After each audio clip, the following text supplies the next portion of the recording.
All right, folks, welcome. Another edition has arrived. Well, it's been a while, but look who I brought with me this time. Look at that. The It's a trio. dynamic duo. Of course, we got Mr. Davey Cretin, Mr. Hello. Mr. Thom Jennings. Welcome. Great to have you guys aboard here. Been a while that we've all been together on the same screen. This is great. And what are we going to do today? We are going to give you fans the top 10 songs of Cheap Trick, the Rock and Roll Hall of Famers Cheap Trick. And get us rolling along here, we're going to do the usual format of two songs at a time, each member, and then we're going to save all of our honorable mentions for the very end. And we're going to real quick go through here and we'll just give a quick rundown on Cheap Trick and what they mean to you. And we'll start off with Mr. Thom Jennings, of course. I'm going to apologize in advance for the dogs in the background, but if anybody loves dogs, they'll understand. They're all just singing downstairs. They're singing to their Cheap Trick. Cheap Trick. What do they mean to me? Always makes me think of my old high school friend Mark Idlin. Man, it'd be cool if he ever watched this someday. Maybe I'll send him a link through Facebook. But he was the first one to kind of turn me on to Cheap Trick, and I used to go see concerts at the Rochester War Memorial in Rochester, New York. And Cheap Trick was actually the third ever concert I saw. First one was Styx, then second one was Triumph, and third one was Cheap Trick. And the Cheap Trick story is interesting because I had bought tickets to see Van Halen on the what is the album with Mean Street on it? Fair warning. I bought tickets to a David Lee Roth led Van Halen show in support of Fair Warning, which was 2 nights before the Cheap Trick show, and I traded the Van Halen ticket straight, no extra money, for the Cheap Trick show. Yeah, for the Dream Police Cheap Trick show. But I've probably seen him, I don't know, 17, 18 times. I know I'm a little rambly because, obviously we got things to do, but my son, I joke with him that I know when he was conceived because I did conceive him to the album Lap of Luxury, my son, Thom Jr. And that's how I remember how I made him. I won't go into real detail on that, but that is a 100% accurate statement. So that's very sentimental as well. So how about you, Davey? Hearing them on New York City rock radio, I got into them. All the big hits back then. And I have a certain period, and you'll know all my songs are from a certain period. And I have seen them in concert, opening up for Robert Plant one time. So it's the late 80s, early 90s. And then I definitely saw them around the same time they headlined Westbury Music Fair, an intimate indoor venue that's in the round. You get the rotating stage. So Yeah, I've very, seen very them, like them, similar love them. to our Melody Fair, which Cheap Trick played twice. Nice. That's one of the reasons why I was wearing this shirt today. So, How'd you get into them, Joseph? well, I would say it was the song, the first song that I heard on the radio caught my attention and got me into them, and that's going to be Voices off Mm, Dream Police. mm. Yeah, definitely one of the highlights of the catalog. And it seemed like, we'll talk about when we go into the songs more, but I've probably seen him as many times as Thom Jennings, somewhere in that neighborhood, mostly, unfortunately, in opening act status, sadly, because they don't ever play too many headline shows around here, sadly. Seen a few, seen one at Melody, actually, both of the ones at Melody Fair were headlining shows, including one they filmed special for a Japan TV show back in 2001. And that was a weird show because Bunny Carlos missed that leg of the tour. And that's when Dax Nielsen first started filling in for him. And his band Harmony Riley actually opened up those gigs. So Dax was doing double duty on that tour. And the best thing was, even though he wasn't even a member of Cheap Trick, since Bunny always wrote the set list out, and everybody was saying at the time how stale they were, Dax came up with these phenomenal set lists, and man, oh man, I saw some gems, and Mm. never seen some of those songs ever again. But there's a video out there if you type in Melody Fair, Cheap Trick, and it's a professionally filmed video because it was Japanese TV. It was just like your Westbury thing there with the round stage that circulates. I think they were maybe built by the same company, those venues. And what happened was they didn't rotate the stage that night. They just kept it all in one spot just for the filming because they thought it was going to mess it up having the stage constantly rotate.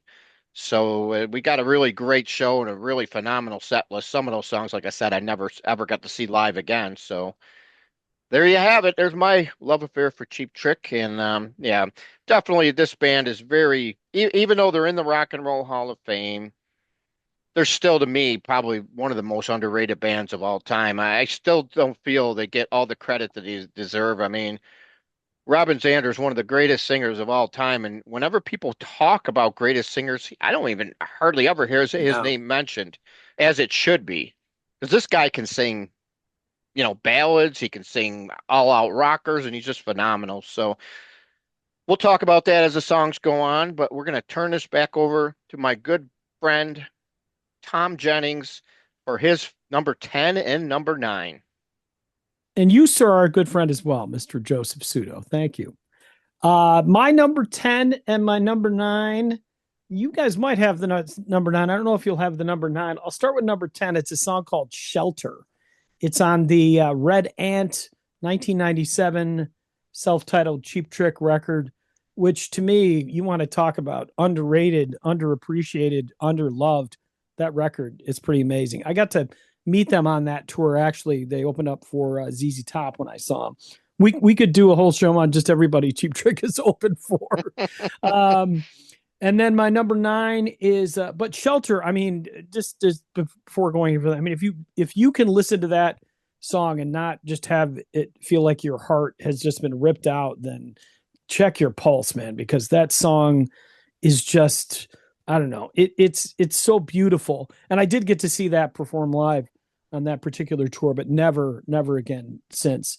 And then another one that was kind of spent some time on heavy rotation on MTV. Just love it. Love the hook and love the vocals on it. Tonight It's You, which is from the Jack Douglas produced record Standing on the Edge when they were in that John Brandt on bass era. All right, very good. Okay, Mr. my number 10, and that Red Ant album, the self-titled with the black and white cover Cheap Trick album, Tom, we used to play that all the time at the record store. It's a really good record. Yeah. And of course, right after they released the record, the company went out of business, and that record was barely a blip on the radar, unfortunately. Yep, never on vinyl either. Shame. So my number 10 comes from a movie soundtrack. And in my research for this, I cannot believe that Cheap Trick has songs in about 12 movies from the late 70s through the early 90s. And my choice for number 10 is from one of those films. And I was talking to Joseph about this. Do you guys remember the first scene in Ghostbusters after the opening credits with Bill Murray, with the college student? Yeah. Well, a blonde girl by the name of Jennifer Runyon. That's the actress's name. And she was the star of this film from 1984 called Up the Creek. And my number 10 song is Up the Creek from 1984. It's got a horribly dated, terrible MTV video, but I think the song is super catchy. And it starts out with this like a cappella vocal where you hear a lot of Robin Zanders just singing I'm Up the Creek. And it's just this good rock song. Horrible video. You get some really great Rick Nielsen lead guitar and just guitar riffs throughout the song. But you always get that in every Cheap Trick song because he's the basic architect musically of the band. So Rick Nielsen, amazing guitar player, and he has such a knack for melody, such an ear for melodic tunes. So Up the Creek is my number 10. Very oddball choice, but I'm an odd duck. Quack, quack. Number 9 goes back to their debut album from 1977. And this is the only one of my choices that wasn't a single. Oh, by the way, Up the Creek, I forgot to mention, hit number 36 on the mainstream rock chart in Billboard, my personal favorite chart in Billboard. So Up the Creek was number 36. My next song, no chart action from the debut album. It's a beautiful ballad called Mandocello.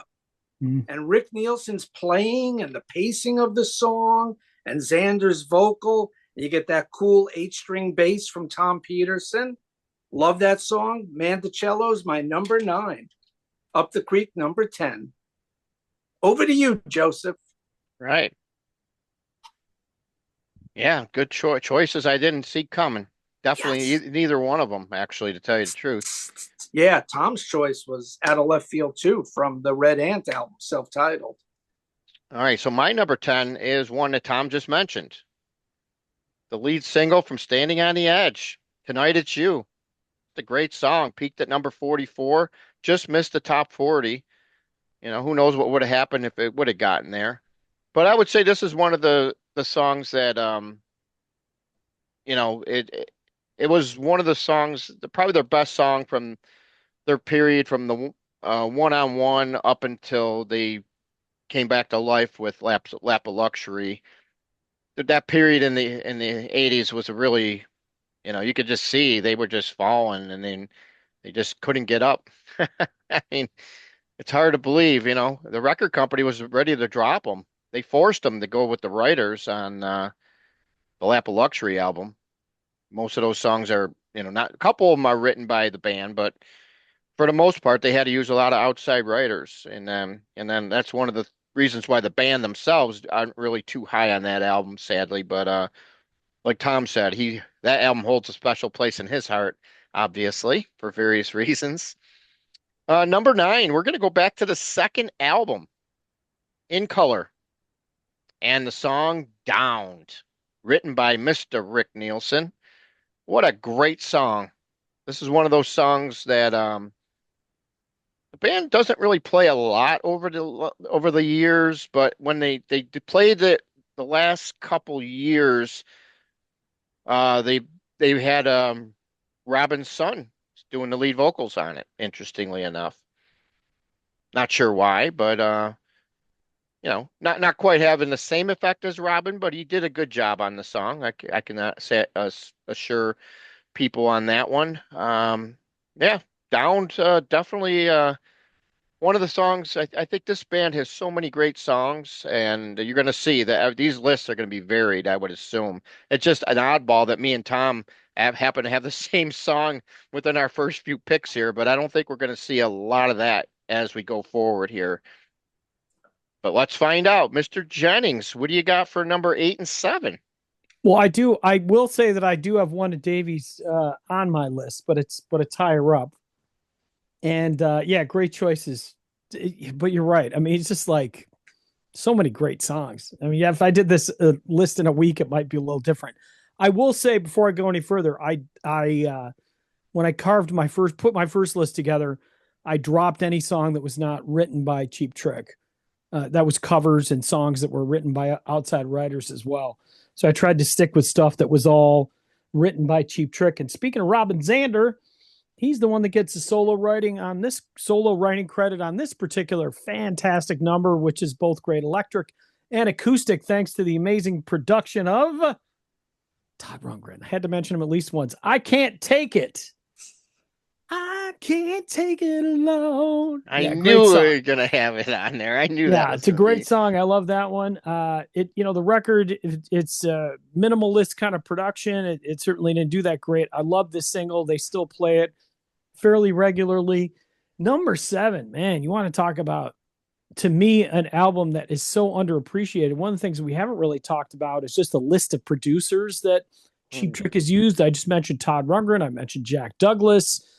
They've also used Tom Werman, Roy Thomas Baker, and of course, the granddaddy producer of them all, gentlemen, Mr. George Martin, who produced All Shook Up, which to me is another record that, oh my God, I can listen to this from beginning to end and just love it.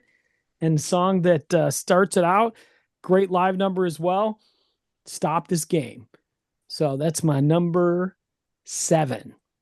And if you listen very closely to that All Shook Up record, you can definitely hear the kind of Beatlesque influence. And of course, we know that the Cheap Trick has had a very storied career with the Beatles, both as some of them being backing in the backing band for John Lennon's Double Fantasy. Unfortunately, those recordings didn't come out until after John had been assassinated. And then also doing like the Sgt. Pepper album in its entirety, and then Day Tripper, which was an early cover that used to be their encore. So there you go. Nice. My number 8 goes back to 1977. This band put out 2 sterling records in 1977, but this time it's the In Color record.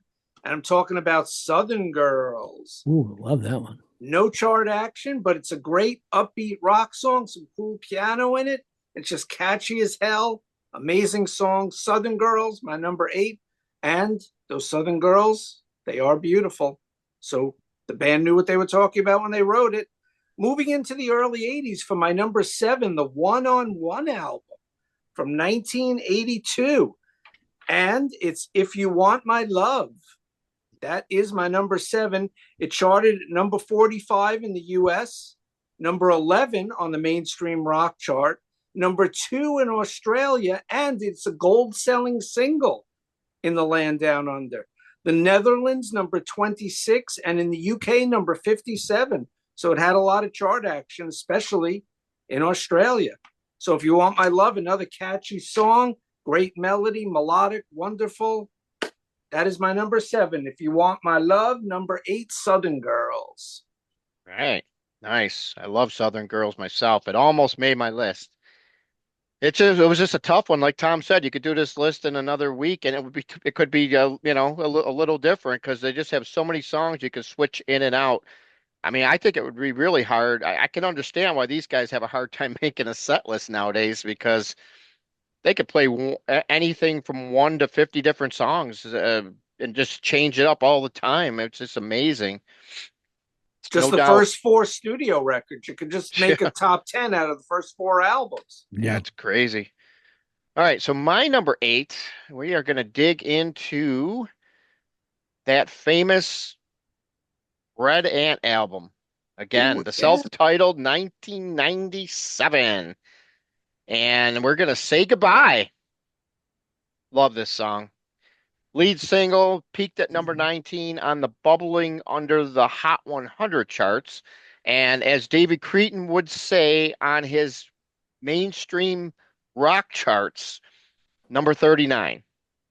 So considering this album had no legs to really stand on because the record company went bankrupt almost like right after it came out, pulled the rug out from under with promotion and everything. They still made the charts. That's a good feat, all things considered. And I think it was 3 years since they released their last album before this one, so people were kind of starving for it. And my number 7 is going to shock the hell out of both of you guys. Hope you're sitting down. Oh yeah, you are. Okay. I'm going to go into this is going to be the first trip we have here for Thom Jennings' album that he mentioned, The Doctor. Oh Lord. It better be Take Me to the Top because everything else on there is utter garbage. And it's going to be the lead-off track on the album, the classic keyboard orientated It's Up to You. It's Up to You. What a great song. Come on, you got to like that song a little bit. It's Up to You is a great opener. That would be a great opener for the band to open up a show with, I feel. I love this song. Little bit heavy on the keyboards, but Robin's voice, he sings it like $1 million there. And Rick Nielsen's guitars on this album, on that song and on the album really are really good. The Doctor does get ripped too much as who hated the Doctor? Well, just about every critic in America, as Mr. Nielsen says on the live album Silver. But there's definitely some good songs on there if you really give it a good listen. So that's what I got. Number 7. It's Up to You. Any comments there, Tom? You're about ready to rip me here. I'm refraining. Oh, say something. Go ahead. That's what we're here for. I can take it. I'm a big boy. I don't know. I think that song is just so overproduced that maybe if they had a different, maybe if they went back and re-recorded it, it could be a Cheap Trick song. It's just nothing on there sounds like a Cheap Trick song to me. They just went so keyboard heavy. It just lacks the kind of garage band quality that I loved about Cheap Trick. And I think some people pick on Lap of Luxury as being somewhat overproduced, and I can understand that criticism, but those songs are really strong, and they still maintained a certain essence of Cheap Trick as a band. But to me, the Doctor was just I admire him for a failed experiment. I mean, I feel like every artist has to expand their horizons and maybe try to do something, and some of them are hits and some of them are misses. I mean, you look at a guy like Neil Young, for example. I mean, he did that Trans album, which there's a very divisive album as well. Oh yeah. Yeah, same thing to me. It's like I don't hate Neil Young any more than I hate Cheap Trick, but man, I don't like that Trans album. I certainly don't like The Doctor either. But music is subjective, and again, we say this in every single ranking show. A lot of it depends on when the song finds you. If the song finds you at a time in your life, let's say that either you need comfort, it brings happiness, or if it's from a period of time in life that was particularly good, that song can resonate with you because it does become part of the soundtrack of your life, and it goes above whatever trends or any of that other stuff is happening at the time. And there's always every one of these Cheap Trick albums is somebody's favorite, guaranteed. Every one of them. All right. Well, what do you got for number 6 and 5 there? Now that you're off your soapbox, I'm getting back on my soapbox because I'm getting super sentimental. This is from that first tour that I got to see, the Dream Police tour. We got 2 in a row off that particular record. I probably could have picked every song on here at some point because every one of them I absolutely love. But the 2 big ones are going to be number 6, which is Way of the World. Oh my God. I love the intro to the guitar part just after the opening cut, Dream Police. Way of the World is such a classic second song on a record that just keeps the momentum of a really strong start. And I really love that. You flip the record over. Here in on side 2 is this gem that's buried there that is, like, to me, wow, one of the greatest love songs ever written, and that's Voices. And I could choose either Voices or The Flame because I do love The Flame. I think that's a great song. But I've always felt like The Flame was kind of the little sister of Voices. I feel like Voices was the first great Cheap Trick power pop ballad or whatever you call it, rock ballad. And The Flame just kind of was somewhat in that tradition, but I still think that Voices is a superior song. So that's why I chose Voices over The Flame in this particular spot. all right. I'm going to piggyback on to Thom. My number 6 is Voices from 79's Dream Police record. It hit number 32 in the US, number 16 on the Austrian charts, and number 22 in Canada. So it almost hit the top 20 in Canada. And it's a great song. Just Xander's voice, the melodies, once again, amazing song. My number 6, so I agree with you, Thom. And then my number 5, I'm going back to the debut album again. Side 1, track 1, if memory serves. Elo Kitties. ELO Kitties, however you want to say it. Just, it's a great hard rock song. It's got that crunch. And here's the band coming and announcing themselves. So my number 6, Voices. And my number 5, Elo Kitties, with no chart action, even though it was a single. Over to you, Joey. Yeah, Joey? You kind of surprised me because I thought you said there was, when you mentioned the first song you mentioned, Manticello, I thought you had said that was the only song you're going to have from the first album. So you kind of surprised me there when you brought another one in. But yeah, nice. I think he said it was the only song with an 8-string bass. That he had on the list. Or maybe a 2-string bass. Okay. No, that's present. If anybody's got string basses, it's Mr. Thom Peterson. No doubt about that. Okay. All right. So my number 6, this is one of those great songs. The only time I got to see it live at Melody Fair, which is no longer standing, by the way.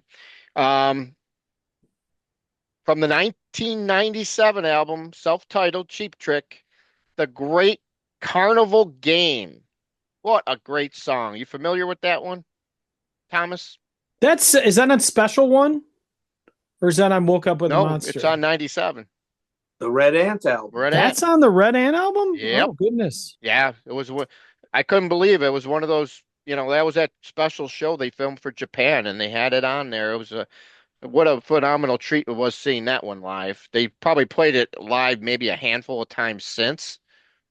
They don't throw it in that often, but when they do, it's a special show. So Carnival Game, definitely the highlight for me from 97. That's my favorite song off that album by a mile.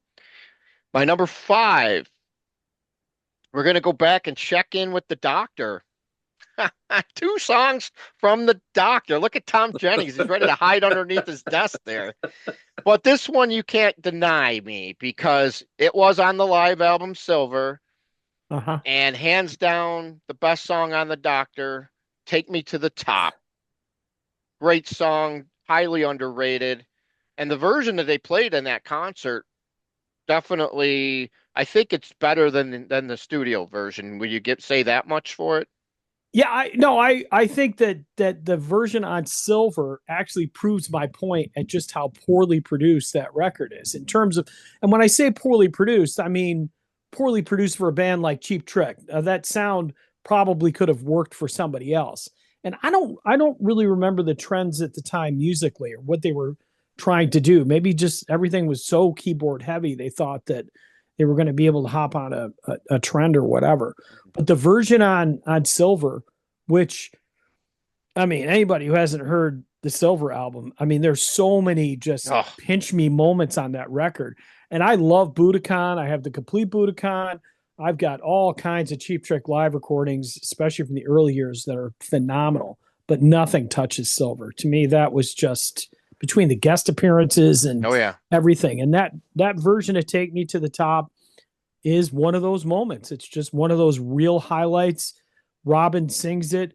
And again, it sounds more in the vein of Voices and the Flame than the version that's on the Doctor, which is just so many layers of production that the song gets lost. And I think that It's Up to You kind of falls in that too, where the song gets a little lost. You lose the song due to the production of Tony Platt.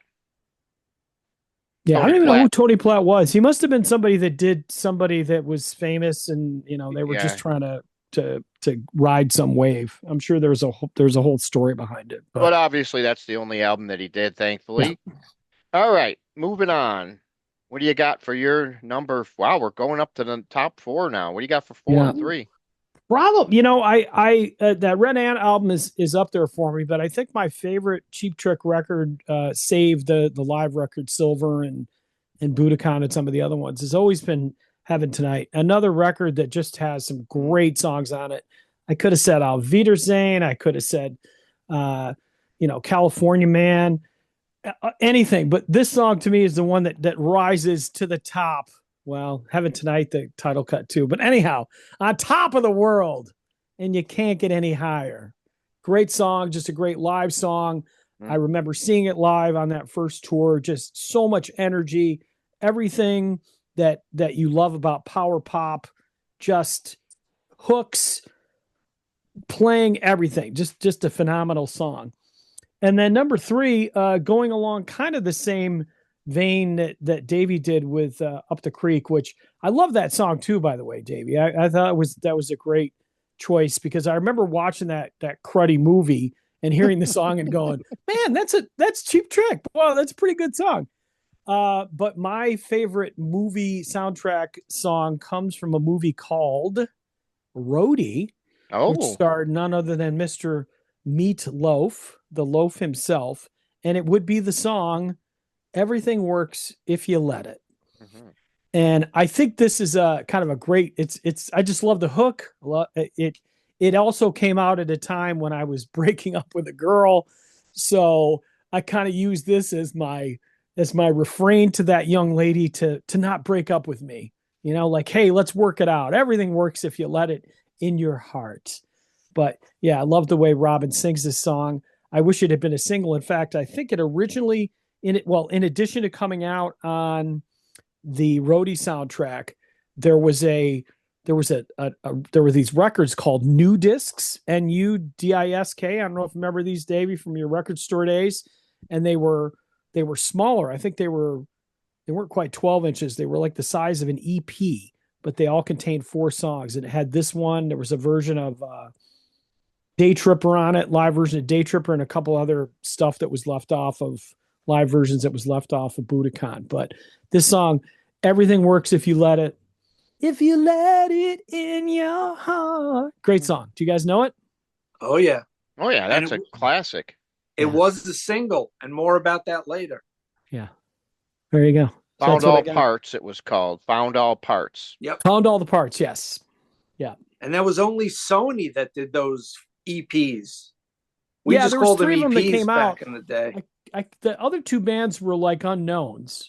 I run across them every now and then. I can't remember the names of the bands, but neither one was anyone of real note.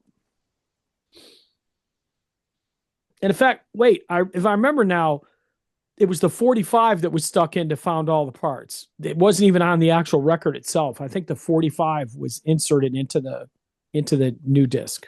Yeah, it was a bonus promotional 7-inch single, it said. Okay, yeah. So I do remember correctly. Damn. You're good. Good wow. Man. That's why we have you on. That's why we keep you around. Yeah. All right, Davey. My number 4 has been mentioned already by both of you fine fellows. From Standing on the Edge, 1985, Tonight It's You. You said it hit number 44 in America, Joey, but on the mainstream rock chart in Billboard, it hit number 8, top 10 hit. So Tonight It's You is just another great melodic, catchy, upbeat, happy rock song. My number 3 has not been mentioned. And it's not on any Cheap Trick album, or it wasn't on an official album. It was from the soundtrack, 1981, the movie Heavy Metal, and it's Reach Out. And you want to talk about a Robin Zander vocal performance. Just the grit and the anger in his voice. Reach out and take it. And the guitar work and those kooky keyboards, I love them. They're a little dated sounding, but I like the silly keyboards in that song. It's got a great Rick Nielsen guitar solo. So Reach Out, a phenomenal song. Almost my number 1, but it's my number 3. And then for number 4, Tonight It's You.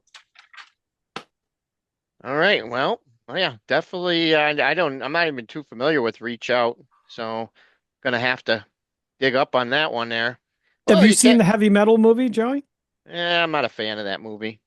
So I didn't see it. I'll admit it. I might have seen parts of it, but I never sat through the whole movie. Oh, it's a great soundtrack. The whole soundtrack. Oh yeah, it is. It is. I looked at that and saw but yeah, definitely not. I don't know. I don't like movies as much as some people do, I guess. That's all. All right. So my number 4 is a song that has not been mentioned yet. The album has not been mentioned yet. And no, obviously that means that it's not from the Doctor. Lap of Luxury. But it is from the 1990 album, Busted. And we are talking about a song on the album that I feel is just an underrated gem. It's like I could be doing something around my house, and then this song comes on, and it makes me stop what I'm doing to pay attention to the song with no doubt. I can't understand it. That's the name of the song. I Can't Understand It from Busted. What a great song. Definitely one of the highlights on the album. Just love that one. That's my number 4. Number 3. Somebody mentioned the song, but they didn't pick it as one of their choices. So we are talking about the highest charting single by the band, the only song to hit number 1, the song that resurrected the band from the dead in the 1980s. And of course, we are talking about The Flame. Without this song, without Lap of Luxury, I really would hate to see what would have happened to this band. My son wouldn't have been born either. So there you go. But this song definitely helped save these guys as bacon. Let's put it that way. this is the thing that brought him back from the dead. And say what you want about the song, overplayed, too soft. Even nowadays, hearing a song in concert, they play it at every show now. There was a while back in like I would say the early 2010 through 2016 where they wouldn't play it every single night. They would skip it. But ever since 2015, 16, they play it every night now. I don't know, why they decided to kick it in. Yeah, who knows? But Robin Zander's vocal performance every time I see this song live is just a sight to behold. And I think, yeah, when he played this song opening for Heart just about a month or so ago, it was basically just Robin on the stage with a guitar, and then I think they all kind of kicked in later on. So it was they've been doing it a little bit differently over the years. So maybe that's why. But man, what this guy, he can sing the alphabet. Unbelievable, Robin Zander. I mean, this song proves how great of a singer he is right there. In my estimation, I just love this song, love this vocal performance, and I just love Robin Zander. Just like Rick Nielsen says on the Silver album, his favorite lead singer, Robin Robin Zander. Yep. I know. So when he would say Stooky Antoni, the former lead singer of Sick Man of Europe, the Precursor. the All band right. the band that was before them. All right. Well, my top two have already been mentioned. Oh, So no surprises here then. very anticlimactic, but both great songs, both chosen by actually one chosen by one chosen by the other. Mandicello Numero Dos. Yeah, Ooh. what a great song. I mean, live it's great. On the record, it's great. There's just sort of a haunting characteristic to it that makes it very unique. I mean, there's some songs, we talked about how like Voices, Take Me to the Top, and The Flame, and some of those ballads, they're kind of in a similar vein. There's been nothing in their catalog like this particular song. It's just cool. It's a cool song. It's unique. Yeah. The word. Instrumentation is phenomenal. Vocals are great. Really kind of an excellent start for Cheap Trick. That first record is, man, it's just a great record. Didn't do well when it first came out, I don't believe, but man, it's solid. And then of course number one is back to that Red Ant record, the Say Goodbye, which I just, Wow. man, I mean that's the one that stops me in my tracks.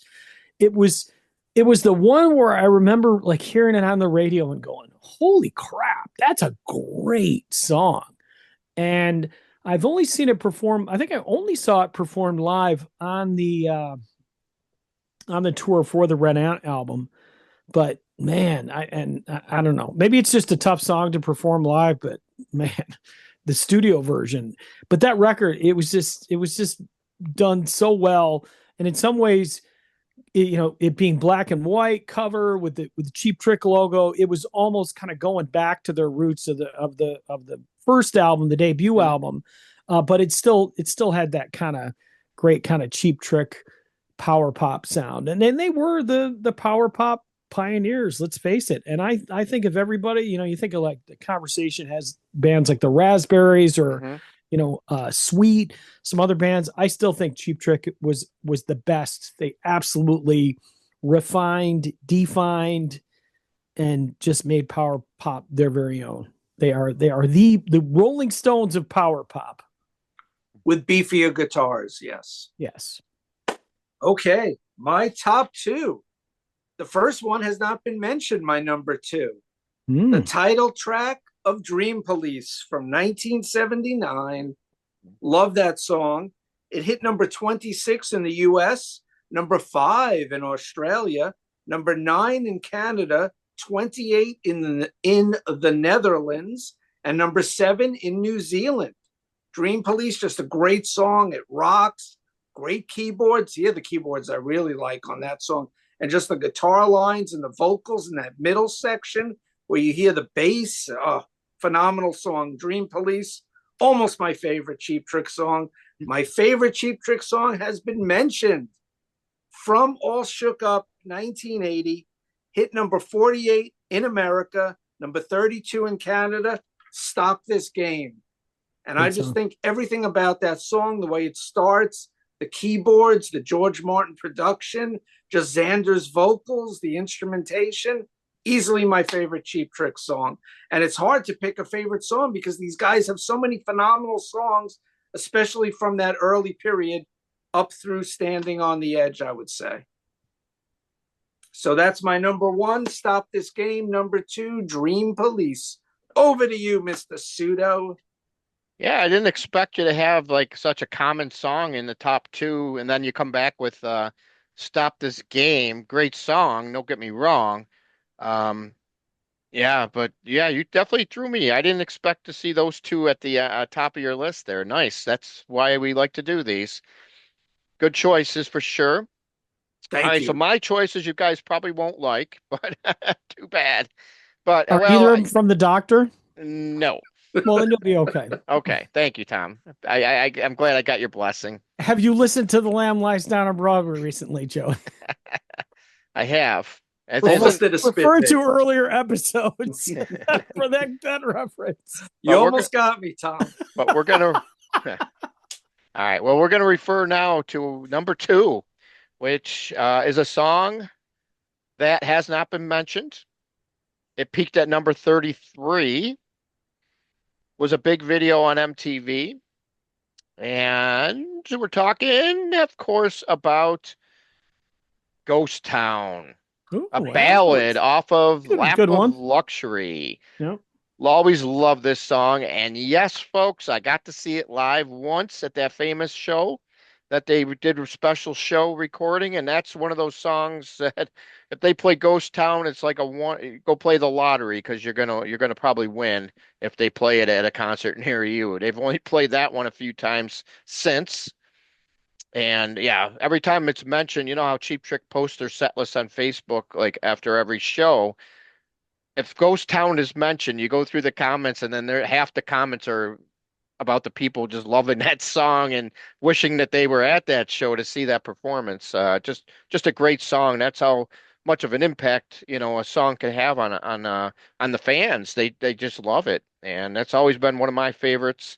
Sentimental favorite at number two. Number one is of course been mentioned, and it's a ballad, and it is none other than the first song that I mentioned when we started this episode about how I got in the Cheap Trick, the performance of Mr. Robin Zander on Voices from the Dream Police album.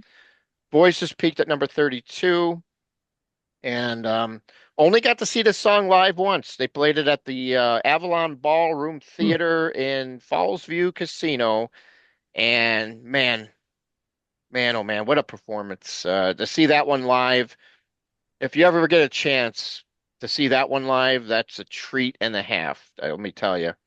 Just an amazing song. So the interesting thing about my number one and my number two is I got to see them live, but only once each, even though I've seen Cheap Trick at least 15 times for sure. So it's a very rare that they play those two songs.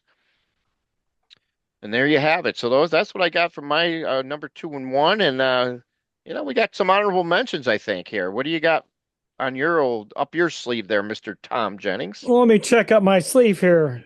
Oh, look. We got Ah, some honorable mentions up here. you got a red ant. We got to throw something out to Mr. Tom Peterson, the other Cheap Trick lead vocalist. So I know what I want, and I know how to get it. That's a great song. That's always a fun one live as well. Again, Dream Police, just a lot of great songs. Of course, Heaven's Falling, which didn't make my list because it's not written by Cheap Trick. It is indeed a Todd Rundgren song. It reminds me a lot of Utopia, which is my favorite band in the universe. And it sounds like a Utopia song. It's just a great song. That's on Next Position, Please. And someone else mentioned this one earlier. It was originally on my list, and it got bumped for something else. I can't remember what it was, but Downed. Mm-hmm. It's also on my honorable mention. And a dishonorable mention, anything that's on the Doctor.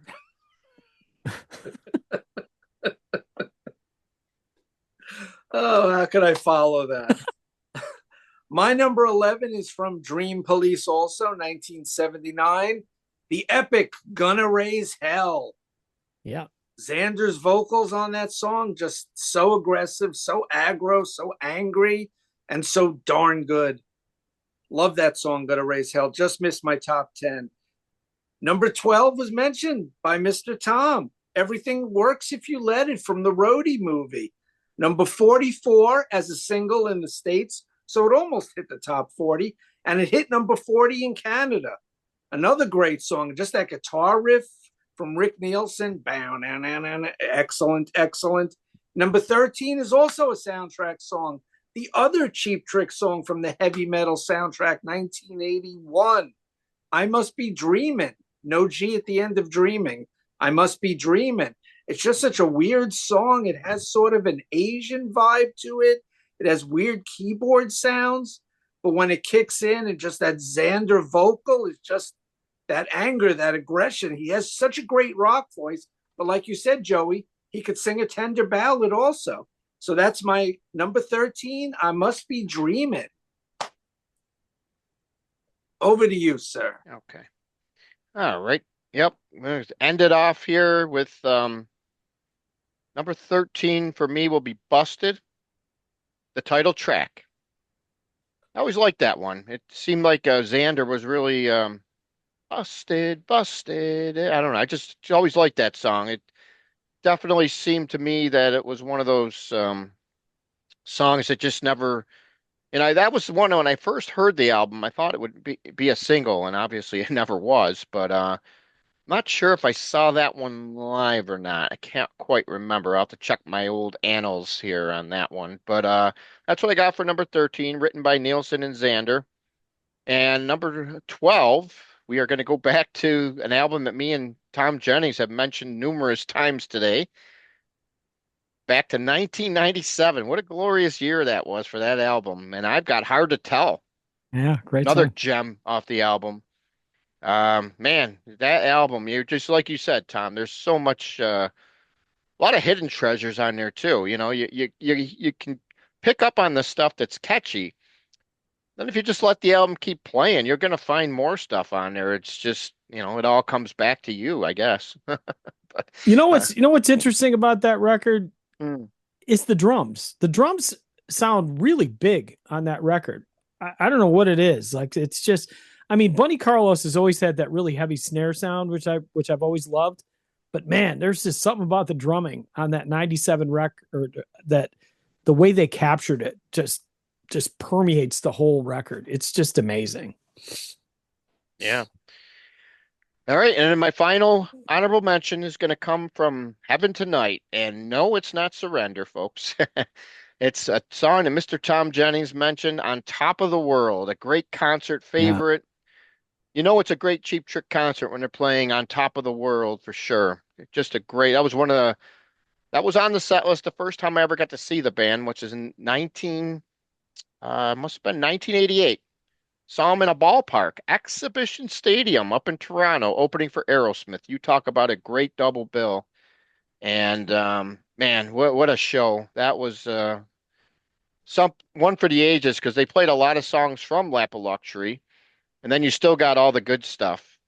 Just Got Back. There's a great song we didn't really get to mention. Love that one because they opened with it. That was one of their big openers back in the day. They would open up with Just Got Back. And yeah, On Top of the World, California Man was another, cover, but they would play that one a lot in concert over the years. I've probably seen that about 75% of the time when I seen them. Just a great song. Never get sick of it. I mean, it's kind of funny how none of us mentioned Surrender, I Want You to Want Me, Yep. any of the really big ones. But that just goes to show you, that we all have our sentimental favorites, and sometimes the common song isn't always going to be the sentimental favorite, And Yeah, and those are all great songs. I mean, it's not like right. saying, "Oh, those are just overplayed garbage," and I'm sick of them. It's just No. I think we can all agree we just like these songs better. I mean, I had Surrender. Yeah. And I crossed it out because you said no cheating, Joey. Yeah. You said no more than 13. That was the one, huh? That was my 14. Yeah. But Surrender's a great song. I mean, you Oh yeah, can't go to a Cheap Trick concert and not love hearing Surrender. I mean, you're it's you're gonna hear it no matter yeah, what, you're whether you gonna want it's to or not. right. But just like you said, I think the point that you're stressing, some groups there's songs where you really don't want to hear it. You just Yeah, don't want to right. hear the song. But Yep. you don't go to a Cheap Trick song and think that for any song because number one, you're gonna get you're gonna get those certain songs, and then you're gonna get a lot of other gems and songs that you just don't know what to expect when you go to a Cheap Trick show, which is one of the true highlights of seeing a Cheap Trick show. If they're doing a headline set, they're playing anywhere from 15 to 18 songs, depending on how if they're playing some short ones or some long ones. You never know what you're going to get. And if Yep. they're opening for somebody, yeah, you're going to kind of get more of a streamlined set, and you're going to get more of the hits. But they'll still throw in something like Hello Kitties and stuff like that. You still get some good variety in there, which is one of the reasons why I really like this band. They were one of the first ones to, I think, not always play the same set. No, some bands will go to every single town, play the same songs every single night, and if you get to see two or three shows on the same tour, different legs, it gets bored. You don't want to see the same show all the time. Right. You want to see variety. And as you mentioned, as all three of us have mentioned, the wide variety of different songs that are on our list, it just makes sense. There's just so many great songs this band has. I mean, there's probably I could name another 20 without even blinking an eye that I would have liked to have it on my list. Yeah. And I'm sure Well, I you think guys. that's why it's so disappointing that they do open as often as they do, and I'm sure that there's a business decision behind all that, but it drives me insane. I mean, I don't know. I just wish they would do a lot more headlining shows. I mean, I've seen them in 2,000 seat venues, and I mean, those are the shows that really resonated with me. That Mhm. Dream Police tour, they were headlining the arena, so I got to see them there, and the Lap of Luxury tour, they were just doing a whole bunch of free shows, so kind of trying to get themselves back into the mainstream again. So those were some big shows too, but I don't know. I mean, I saw them open up for Heart and Journey. I thought they did a nice set, but it was quick, 35, 40 minutes. And I think anything Too short. around that, 45 minutes, I don't care who you are. You can't quite find the groove. So I don't know. I'd said even if they would do double bills where they do, $1.15 sharing a bill with somebody, I'd rather see that than continue this model of, rolling out for 45 minutes and popping off the stage. But I said, I'm sure there's a business model behind it. It's a way to get paid and expose yourself to bigger audiences, and probably that's part of the reason they eventually made it into the Hall of Fame, because they've performed in front of so many people by opening up for Aerosmith, ZZ Top, Heart, the list goes on and on. But man, I just don't understand why at this late stage of your career you're not 60-40, 60% headlining, 40% opener, but they seem to have kind of found this comfort zone, which is kind of a bummer. Well, maybe at this point, though, I mean, I could see maybe 10, 15 years ago exactly what you're saying there. But you guys are all in their 70s now, I'm pretty sure, just about. If they're not, they're right at the border. So now they're just trying to make it across the finish line. And, who knows how many more shows we got left in this band. But at least the one thing that we do know is they're still putting on phenomenal shows at this stage of their career. And that's Yeah. just something that you marvel at. You just marvel at it, no doubt. Well, I said I imagine a lot of it's the economics, because I said, I mean, I saw them in '97. They were already opening up for cheap for ZZ Top at that point. So I mean, it's not like this is a new thing. I mean, it's something they've been doing for almost 30 years. Again, I just wish that it was more of a kind of an alternating thing where I don't know. I've probably seen him as an opener as often as I've seen him a headliner, which is kind of disappointing, because there's a lot of shows I'm not going to pay, especially if it's like $150 for a headliner, and I'm going to pay that to see the real band that I want to see, and they're only playing 45 minutes to an hour. I'm not doing it. Yeah, totally understand where you're coming from with that. And they've supplemented their sound now with the kids and all that other stuff. So as I said, I don't know why they don't just do more shows, or even, I mean, they probably do a residency. I mean, I know they did that before with the Sergeant Pepper, but Mhm. not trying to criticize you, Cheap Trick guys, but yeah, I More am. headline shows. That's the bottom line. He Well, went, like you said, it's too late at this stage of their career, I would think. I think they're probably you're probably looking at maybe 3 to 4 years before they're done. Realistically, you know, I don't I don't know why some of these guys do it. I mean, I'm 58 years old, and man, I don't mind sitting home on a Monday and just doing nothing. To, the well, thought of having to deal with maneuver hotel rooms and the physical component of playing guitar or drums or even singing. I mean, it just, to me, you really gotta love it to keep doing it at this point. Again, I can't imagine they need the money, And they but keep putting out new records too. yeah, the new records are good. I mean, they're not anything they should be embarrassed by. I mean, they still sound great. They still sound like Cheap Trick, and Xander is one of those few guys whose vocals really haven't deteriorated to a level that it's noticeable. I mean, there's some songs, he's a smart singer too. Like, there's certain notes he can't hit, but he doesn't chase them. I think that's where, I don't know, Meatloaf used to get into trouble with that, where he would refuse to drop the keys and he would chase notes that he couldn't anymore because he was just too old to hit them. Or his vocal cords had just been too damaged. But Robin has always stayed in his lane. He's sang well, and maybe that's why his son sings Mandocello. Maybe he knows that that's a song that just doesn't suit his voice anymore. yeah, I mean, I think, yeah, they've actually kind of slowed down with this. For a while there, it did seem like they were coming out with an album quite a bit. They got the 2016 Bang Zoom Crazy Hello, 2017, the very next year, they released We're All Right. Then they also, 4 months later, they released the Christmas album finally. And then it was 2021 before they released In Another World. And now here we are, 2025, and they haven't made one since. But we got a couple good albums there at the That's end still there. that's still more records than REO Speedwagon and Billy Joel combined over the same period of time. Yeah, and Sticks. Well, Well, Styx Sticks has is got Sticks another has one had a coming. couple, yeah, and they got a new one coming, but Yep. But yeah, yeah. it's a bit, you know, I just hope they one thing I've noticed with Rick Nielsen, obviously, he's the oldest member of the band right now. I think it's probably starting to take its toll a little bit on him. He's got to lift those heavy guitars, especially that five neck. He Yeah. still does it though, but man, I don't know how much longer he's going to be able to keep it up. And will they carry on without Rick? I know they did do a couple shows without him when he had some kind of a problem about a year or so ago. Yep, same with Tom Peterson. He was out some Yeah, shows as well. Yeah, I don't know. I mean, as I said, if it gets to the point where he can't physically do it, clearly his skills have diminished a little bit too. But I mean, his style of play is so aggressive yeah, that it just makes sense that. But see, I think if anything, it's a credit to him. Same thing with Xander with how he handles his vocals. Is that if Nielsen knows he can't play a part, he's going to bring somebody else along to help supplement the sound.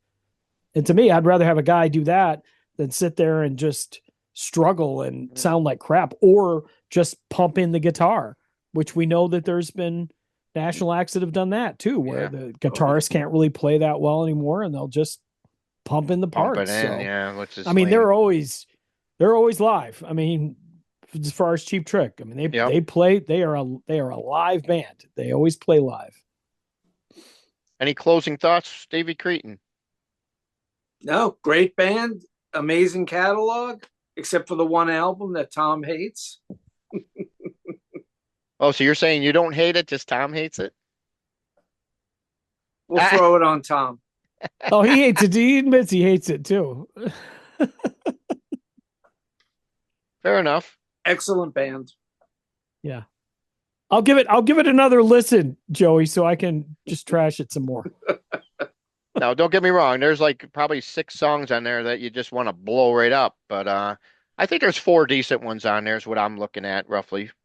As I said, man, it's somebody's favorite. I mean, that's Decent. I'm not saying they're the yeah, greatest, but I did have two of them in my yeah. top 10. So at least to me, they definitely mean something to me at least. Yeah, there's got to be a story behind that. I mean, I don't know. I'll have to read. There's a book that really there's a book. This guy named Paul Myers. He hosts the Record Store Day podcast. He's actually the brother of Mike Myers from the Austin Power movies, Ah, and he wrote this book on the albums that Todd Rundgren produced. And I would love to have a book written about each Cheap Trick album and the production approach to it, because man, they worked with like so many cool producers. I mean, everybody who's yeah. anybody. And you didn't even And mention Ted Templeman either. yeah, that's what I'm saying. Like I mean, everybody who's anybody. I mean, it's just got to be cool. I mean, I'd love to just have those guys sit and tell stories about, the different approaches and everything. And it seems like from everything I've ever heard or read, that Cheap Trick was the kind of band that, they were, you got along with them in the studio. Like they never had a reputation as being difficult to work with or anything. That's good. Yeah. All So, right. but they were, they had a sound, and they wanted to evolve, and they picked some really great producers to help, I think, to help spark their creativity. Nice. All right, very good. Well, that puts a wrap on this episode. Stay tuned for more. If you guys want to promote your channels, Mr. Jennings, you can tell them about all where they can find you. Tuning in with Thom Jennings, that's Thom, and I'll be it's all kinds of stuff. I got podcasts over there, I've got interviews, you name it, lots of fun stuff. And by the way, one of the interviews I have up there is with Daryl Sturmer, one of just a wonderful guy. He just lost his wife recently, so my heart goes out to Daryl and his family. So that must have been a tough loss for him. But yeah, lots of great interviews up there. All right, and And where can they find you, Mr. Davey Cretin? and of course, he played with Phil Collins and Genesis. Yes, Mm. yes, Daryl Sturmer. Great Yeah. guitar player. On Cretin Classics, Cretin Classics with an S at the end. That's my YouTube channel. And I just had Jack Toledano on from his channel All or Nada According to Jack and Sea of Tranquility. And we ranked the catalog of progressive rock band from Pennsylvania, Shadow Gallery. That's my Ooh, latest video as of now. And nice. more coming soon. Now I'm going to be guest one of these days. That's up to you, Davey. We'll talk about it off the air. All right. Okay. All right, that puts a wrap on this one. Talk to you guys soon. Thanks for having us on.